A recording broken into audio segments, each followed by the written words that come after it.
Bismillahirrahmanirrahim. Assalamualaikum warahmatullahi wabarakatuh. Minasan, konnichiwa. Genki desu ka? Mudah-mudahan dalam keadaan sehat walafiat. Dan teman-teman selamat menjalankan ibadah puasa. Semoga puasanya lancar dan kita semua diberikan kesehatan untuk menjalani ibadah puasa. Kita langsung saja ya untuk melanjutkan pembelajaran pengantar linguistik, yaitu tentang kajian semantik. Pada pertemuan terakhir, kemarin kita sudah membahas tentang pengertian semantik dan apa itu makna. Nah, pada pertemuan kali ini ada beberapa cabang semantik yang akan kita bahas. Yang pertama adalah jadi semantik berikutnya kita akan membahas tentang relasi makna. Apa itu relasi makna? Dan juga akan membahas perubahan makna. Relasi makna dan perubahan makna. Untuk bagian dari relasi makna terdapat sinonim, antonim, polisemi, homonimi, hiponimi, ambiguitas atau ketaksaan, dan juga ada redundansi. Ada beberapa mungkin istilah yang minasan sudah familiar ya, misalnya istilah sinonim dan antonim. Saya yakin semua sudah tahu apa itu sinonim dan antonim. Kemudian ada polisemi, homonimi, hiponimi, ambiguitas atau ketaksaan, dan juga redundansi. Nah, kemudian ada perubahan makna. Yang pertama, apa sih itu relasi makna? Ya, yang pertama saya akan menjelaskan tentang apa sih relasi makna. Relasi makna itu adalah hubungan semantik yang terdapat antara satuan bahasa yang satu dengan satuan bahasa lainnya. Satuan bahasa di sini dapat berupa kata, frasa, maupun kalimat. Dan relasi semantik itu dapat menyatakan kesamaan makna, pertentangan makna, ketercakupan makna, kegandaan makna, atau juga kelebihan makna. Jadi di sini ada relasi makna itu ya hubungan makna atau hubungan semantik dari sebuah bahasa. Nah, untuk relasi makna yang seperti sudah saya bahas sebelum tadi, untuk relasi makna yang pertama itu ada istilah sinonim. Ya, mungkin minasan sudah tahu ya arti dari sinonim adalah ya. Jadi, hubungan semantik yang menyatakan adanya kesamaan makna antara satu satuan ujaran dengan satuan ujaran yang lainnya. Mungkin minasan sudah banyak ya yang bisa menunjukkan sinonim. Misalnya, betul dengan benar. Ini merupakan suatu yang bersinonim. Bagaimana hubungan makna antara sinonim? Jadi, relasi sinonim ini bersifat dua arah. Maksudnya, kalau satu satuan ujaran A bersinonim dengan satuan ujaran B, maka satuan ujaran B itu bersinonim dengan satuan ujaran A. Jadi, kalau misalnya dalam matematika A sama dengan B, B sama dengan A. Ya, jadi betul itu sama dengan benar dan benar sama dengan betul. Jadi bisa padanannya saling bertautan gitu ya. Jadi memang sinonim ini mutlak sifatnya. Nah, untuk beberapa jenis sinonim, jadi ada dua buah ujaran yang bersinonim maknanya tidak akan persis sama karena ada beberapa faktor yang mempengaruhinya. Jadi ada beberapa kosakata yang mempunyai makna sama, tapi biasanya maknanya itu tidak persis sama. Kenapa? Karena banyak faktor. Yang pertama itu adalah faktor waktu. Ada kosakata zaman dulu itu yang bersinonim dengan kosakata zaman sekarang. Misalnya mungkin minasan tahu istilah hulu balang dengan komandan.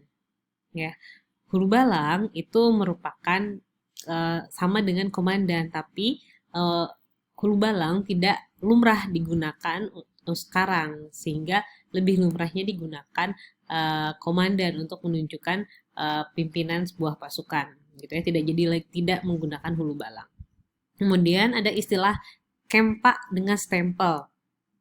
Nah, kempa dengan stempel itu sama, menunjukkan barang yang sama ya, yaitu untuk membuat cap membuat cap. Itu zaman dulu disebut dengan kempa dan zaman sekarang dengan stempel. Kempa sekarang sudah jarang digunakan ya, tapi itu bersinonim. Itulah kenapa ada sinonim yang berbeda karena faktor waktu. Kemudian ada faktor tempat atau wilayah. Contohnya misalnya minasan saya dengan beta. Itu sama-sama kata untuk menunjukkan pembicara orang pertama ya, ada saya dan juga beta. Saya itu menunjukkan kita secara keseluruhan, secara umum ya. Saya itu untuk menunjukkan saya gitu ya. Secara umum dalam bahasa Indonesia saya umum digunakan. Sedangkan untuk beta, beta itu untuk menunjukkan persona orang pertama, tapi biasanya digunakan oleh daerah mana? Indonesia bagian timur ya. Lebih banyak menggunakan istilah beta. Begitupun dengan saya dan gue atau sebagainya ya. Nah, yang ketiga itu ada faktor keformalan. Faktor keformalan di sini misalnya minasang memiliki istilah uang dengan duit ya. Uang itu lebih formal digunakan dibandingkan dengan duit. Karena kalau duit itu lebih tidak formal ya, sedangkan kalau uang itu sifatnya formal. Kemudian faktor sosial. Nah, faktor sosial contohnya adalah saya dan aku. Saya itu lebih lumrah digunakan kepada siapapun dan biasanya saya ini digunakan dalam situasi akademik biasanya menggunakan saya ya. Nah, kalau aku itu biasanya diungkapkan kepada dengan lawan bicara yang lebih akrab dengan kita dibandingkan dengan saya. Itu faktor sosial di sana terlihat ya. Kalau misalnya saya itu lebih banyak digunakan secara umum, sedangkan aku itu lebih banyak digunakan ketika kita berbicara dengan lawan bicara yang akrab, yang familiar dengan kita. Kemudian dengan bidang kegiatan. Nah, ada faktor bidang kegiatan yang membedakan sinonim. Misalnya, contohnya adalah matahari dan surya. Minasang sama-sama ya, dua-duanya itu adalah menunjukkan benda yang sama, matahari dan surya. Tapi, matahari itu umum digunakan dalam percakapan sehari-hari. Sedangkan kalau istilah surya itu hanya umum digunakan untuk mempelajari ilmu pengetahuan. Misalnya dalam mata pelajaran IPA itu ada tata surya, tidak disebut tata matahari ya, tapi disebutnya menjadi tata surya. Nah, kemudian yang berikutnya adalah faktor nuansa makna.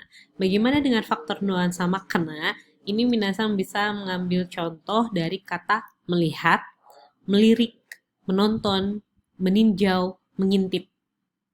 Kelima kata-kata ini berhubungan dengan sesuatu yang kita lihat. Yang pertama adalah melihat, ya melihat generalnya melihat. Kemudian ada melirik, melihat sama dengan melirik. Tapi yang membedakannya nuansanya ya. Kalau melirik itu biasanya melihat itu dengan ujung mata. Kemudian ada menonton. Menonton itu sama melihat ya, tapi menonton itu biasanya melihat sesuatu yang berhubungan dengan kesenangan. Misalnya menonton konser, menonton film. Melihat film bisa, tapi kesannya berbeda kan, nuansanya yang berbeda. Melihat konser bisa, tapi memang maknanya, suasananya yang berbeda di sana. Bagaimana dengan meninjau? Meninjau itu biasanya melihat, tapi dia dari tempat yang sangat jauh. Kemudian ada mengintip. Mengintip juga melihat, tapi kan nuansanya berbeda ya ketika kalian mendengar istilah mengintip. Itu kesannya bagaimana? Nuansa yang kalian rasakan bagaimana? Ya, mengintip di situ ya cenderung kita mencuri apa ya? Mencuri-curi melihat sesuatu gitu ya. Jadi mengintip di sini adalah melihat melalui lubang sempit gitu. Biasanya sesuatu yang tidak baik ya mengintip itu. Ini adalah faktor nuansa makna. Jadi itu adalah faktor-faktor yang membedakan antara sinonim. Jadi sinonim itu memang banyak faktornya ya. Oke. Nah, selain sinonim ada juga antonim. Mungkin minasang sudah tahu semua tentang apa itu antonim. Antonim adalah hubungan semantik antara dua buah satuan ujaran yang maknanya menyatakan kebalikan, bertentangan, atau kontras antara satu dengan yang lainnya. Ini antonim ya. Misalnya kata buruk berantonim dengan kata baik. Itu salah satu contoh dari antonim. Jadi bagaimana relasi maknanya? Relasi makna antara dua ujaran atau dua kata dalam antonim ini bersifat dua arah. Jadi kalau buruk itu antonim dengan baik dan begitupun baik berantonim dengan buruk. Nah, ada beberapa jenis dari antonim ya. dilihat dari sifat hubungannya. Jadi yang pertama adalah antonim yang bersifat mutlak. Apa itu antonim mutlak? Adalah antonim yang memang seperti itu gitu ya. Misalnya contoh dalam kata antonim mutlak itu adalah hidup dan mati. Itu kan sesuatu yang mutlak ya. Lawannya hidup pasti mati gitu ya. Itu mutlak, nggak ada di tengah-tengah gitu. Kemudian ada diam dan bergerak. Itu merupakan antonim yang mutlak. Kemudian ada antonimi yang bersifat relatif atau bergradasi. Jadi contohnya adalah dengan besar dan kecil. Antara antonim besar dan kecil, ini kan ada relatif, ada bergradasi. Kalau antara besar dan kecil biasanya ada sedang di tengah-tengah. Nah ini termasuk ke dalam antonim yang bersifat relatif atau bergradasi. Kemudian antara jauh dan dekat, itu pun kata yang bersifat relatif atau bergradasi. Kemudian gelap dan terang. Jadi gelap dan terang juga merupakan relatif atau bergradasi. Jadi batas antara satu dan lainnya biasanya tidak jelas. Gelap dan terang ya jelas sih memang ya, tapi ada di tengah-tengah di antara gelap dan terang itu adalah misalnya remang-remang gitu kan, di antara keduanya itu ada, sehingga termasuk ke dalam antonimi relatif atau bergradasi. Kemudian antonimi yang bersifat relasional. Relasional ini biasanya bersifat hubungan, misalnya menjual dan membeli. Itu kan antonimi ya, antonim ya, berlawanan. Tapi nggak akan ada pembeli kalau tidak ada penjual. Itu kenapa ada relasional di sana. Ada hubungan. Antonim yang lain adalah suami dan istri. Ya, itu pun antonim yang bersifat relasional. Karena tidak akan ada suami kalau tidak ada istri. Jadi itu relasional. Banyak sekali antonimi yang bersifat relasional, misalnya duda dan janda, guru dan murid, seperti itu. Jadi itu antonimi relasional. Kemudian ada antonimi yang bersifat hierarkial, ya. Bagaimana antonimi yang bersifat hierarkial? Biasanya antonimi yang ada hierarkinya atau ada tangganya gitu ya. Misalnya contohnya antara gram dengan kilogram. Itu kan berlawanan ya, gram itu kecil sedangkan kilogram besar. Tapi kan ada ada neracanya untuk mengukur. Itu yang disebut dengan hierarkial. Itu mungkin untuk sinonim dan antonim.